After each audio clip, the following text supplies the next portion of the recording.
Herkese merhaba. Bugün edebiyat tarihinin en unutulmaz karakterlerinden birinin Jane Eyre'in dünyasına dalıyoruz. Charlotte Bronte'nin bu başyapıtı, inanın bana, sıradan bir aşk romanından çok daha fazlası. Bu, bir kadının ruhunun ateşle sınandığı, kendi benliğini bulmak için çıktığı sarsıcı bir yolculuğun destanı adeta. İşte romanın bütün özü bu cümlede saklı değil mi? Ben kuş değilim ve hiçbir ağ beni tuzağa düşüremez. Daha en başından ne kadar güçlü bir manifesto. Bu sözler Jane'in ruhunun isyan çığlığı ve romanın kalbindeki o sönmeyen bağımsızlık ateşini harlayan ilk kıvılcım. Peki bu ruh nasıl bu kadar güçlü bir hale geldi? Gelin hikayenin en başına gidelim. Jane'in ruhunun baskıyla dövüldüğü ama asla kırılmadığı o zorlu çocukluk yıllarına. Her şeyin temelinin atıldığı o karanlık günleri. Gateshead malikanesindeki kırmızı oda. Ah o oda. Burası Jane için sadece bir ceza odası değil. Burası onun adaletsizlikle ilk kez yüzleştiği, ruhunda derin yaralar açan bir travma sahnesi. O duvarlar küçük bir çocuğun ilk isyan çığlıklarına tanıklık ediyor aslında. Düşünebiliyor musunuz? Jane'in içindeki o ateşi, o tutkuyu, en yakını, teyzesi Mrs. Reed, bir karakter kusuru, hatta bir tehlike olarak görüyor. Bu sözler, en acımasız yargıların ne kadar yakından gelebildiğinin ve Jane'in çocukluğunda nasıl hoyratça yanlış anlaşıldığının en acı kanıtı. Jane'in adalet arayışı bu sefer de Lowood Okulu'nun riyakâr duvarlarına tosluyor. Okulun yöneticisi Mr. Brocklehurst, yetimlere sürekli yoksulluğu ve sadeliği vaaz ediyor. Ama kendi ailesi, ipekler, kürkler içinde bir hayat sürüyor. İşte bu keskin ikiyüzlülük Jane'in ruhuna adeta kazınıyor. Lowood, burası Jane için hem bir cehennem hem de bir cennet gibi. Bir yanda yanmış yulaf lapası, buz gibi odalar, salgın hastalıklar var. Ama diğer yanda ruhunu ısıtan Miss Temple'ın şefkati ve ölümsüz dostu Helen Burns var. Burası onun karakterinin zorluklarla çelikleştiği, zihninin ise bilgiyle keskinleştiği yer oluyor. Ve işte Jane'in hayatında yepyeni bir perde açılıyor. Artık bir yetişkin. Bağımsızlığını kazanmak için attığı Thornfield'da hayatını değiştirecek o insanla, entelektüel ve duygusal dengiyle tanışacak. İşte bu. Bu cümle romanın adeta feminist manifestosu.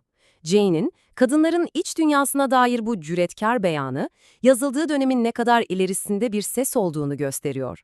Bu, sadece bir karakterin değil, bir çağın sesi olmaya aday.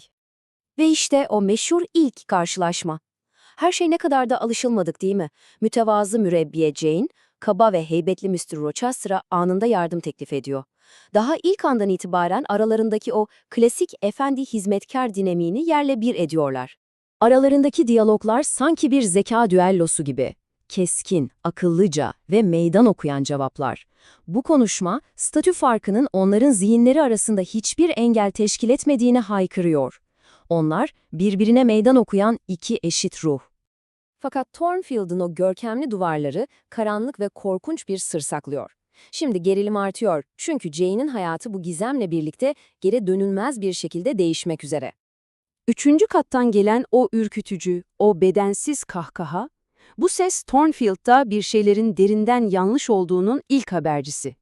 Malikanenin karanlık sırrının adeta fısıltısı bu. Ve o dramatik yangın sahnesi. Bu olay sadece malikanenin gizemini derinleştirmekle kalmıyor, aynı zamanda Jane ile Rochester arasında kopmaz bir bağ kuruyor. Jane artık sadece bir çalışan değil, o artık Rochester'ın hayatının koruyucusu, sırrının da ortağı. Ve sonra her şeyin yıkıldığı o an. Tam nikah masasında evlilikleri şok edici bir itirazla durduruluyor ve Rochester'ın tavan arasında sakladığı o korkunç sır herkesin önünde ifşa oluyor. İşte o an Jane'in dünyası kelimenin tam anlamıyla başına yıkılıyor. Jane ne yapıyor? Kaçıyor. Yalanla gölgelenmiş bir aşk yerine kendi ilkelerini, kendi ruhunun bütünlüğünü seçiyor. Hayatında ilk defa tamamen yalnız ama aynı zamanda ilk defa tamamen özgür. Tam en dipteyken, en karanlık anında kader ağlarını örüyor. Jane, amcasından tam 20.000 sterlinlik dev bir servet miras aldığını öğreniyor. Bakın, bu sadece para değil. Bu, onun özgürlük bileti. Finansal bağımlılıktan, başkalarının merhametine muhtaç olmaktan sonsuza dek kurtuluşu demek. Ve Jane'in parayla yaptığı ilk şey ne oluyor dersiniz? Onu yeni bulduğu kuzenleriyle, yani Rivers ailesiyle paylaşıyor. O parayla gücü değil, kendi seçtiği bir aileyi satın alıyor. Bu, onun karakterinin servetle ölçülemeyeceğinin en net kanıtı. Ve şimdi Jane bir yol ayrımında. Bir yanda Rochester'ın tutkulu ama kusurlu aşkı, diğer yanda kuzeni St. John'un ruhsuz, görev odaklı evlilik teklifi. Aşk için değil, emek için yaratılmışsınız diyen bir adamla, benim dengim burada diyen bir adam arasında bir seçim yapması gerekiyor. Bu, onun için gerçek birliğin ne anlama geldiğini tanımlama anı. Ve yolculuk başladığı yere dönüyor. Ama bu kez Jane bambaşka bir kadın. Artık tamamen kendi şartlarıyla eşit bir ortak olarak Rochester'a geri dönüyor. Jane'i geri çağıran şey ne? Fundalıkların ötesinden gelen doğaüstü bir ses. Rochester'ın sesi. Bu an aralarındaki bağın mesafeleri ve mantığı nasıl aştığının mistik bir kanıtı. Ruhları birbirine o kadar bağlı ki. Fakat Jane geri döndüğünde bulduğu adam, bıraktığı adam değil. Thorfield bir harabeye dönmüş ve Rochester bu harabelerin içinde kör ve sakat kalmış. Artık kibirli, güçlü Rochester gitmiş, yerine yardıma muhtaç, bağımlı bir adam gelmiş. Güç dengesi tamamen ama tamamen tersine dönmüş durumda.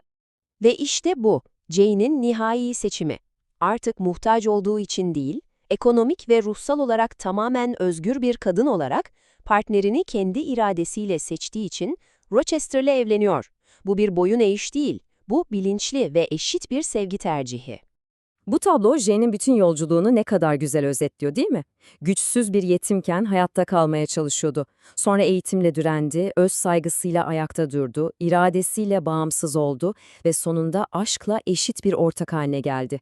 Her aşamada benliğini bulma arayışından asla vazgeçmedi. Ve gelin bu kışkırtıcı soruyla bitirelim. Jane'in 19. yüzyıldaki bu destansı yolculuğu bugün bizim kendi hayatlarımızın yazarı olma mücadelemizle nasıl bir bağ kuruyor? Kendi hayatının yazarı olmak sizce gerçekte ne anlama gelir?